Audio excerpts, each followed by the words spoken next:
Hello, my name is Madeline, and I work as a research assistant in the Department of Psychiatry and Behavioral Sciences here at OSU-CHS. Today I'm going to talk a little bit about participant gender and neuroimaging studies of drug-using populations. So getting into a little bit of the background of this issue, biomedical research has had pretty persistent issues with not prioritizing diversity within their samples. Oftentimes, white male participants are overrepresented, which limits the generalizability of these findings to those groups, and it contributes to health disparities for marginalized groups such as women and people of color. Drug abuse research is not immune to these issues and has a particular problem with a lack of gender diversity in their research samples. Alcohol abuse research and some preliminary research concerning other substances has uncovered some significant gender differences in substance uptake, withdrawal, response to medication, and associated neurocognitive effects. So while the prevalence of substance use is generally higher in men, it seems like women do experience much worse effects from use and fall into addiction much more quickly. As a result, further exploring gender differences is of the utmost importance, both to understand the mechanics of addiction and to better develop interventions. So for the current study, we had two aims. Firstly, to assess the extent of gender bias in research participation, and secondly, to identify some preliminary gender trends across this body of literature.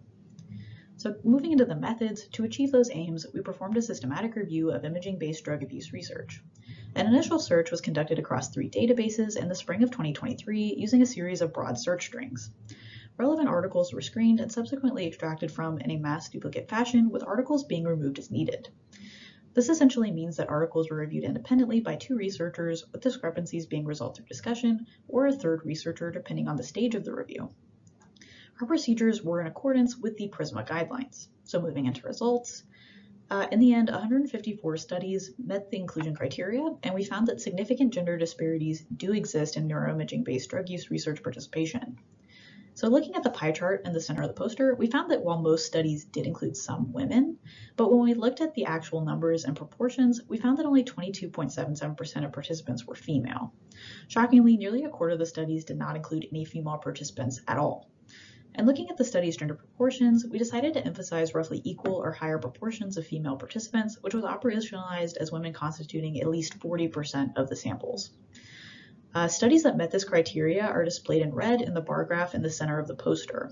We discovered that only 24% of the studies met this criteria. Some drug types performed worse than others on this metric, such as cocaine and heroin, whereas studies of drugs like methamphetamine had better representation of women, although definitely not perfect, as you can see. Unfortunately, we cannot achieve our second aim due to study heterogeneity, and no broad conclusions were drawn on specific gender differences. Based on our findings, we suggest that greater efforts, beyond the strides that have already been made, must be undergone to rectify these gender disparities. Increased research may have significant clinical applications and may lead to better treatment outcomes for women facing substance abuse disorders. And thank you for your time and listening to my poster presentation.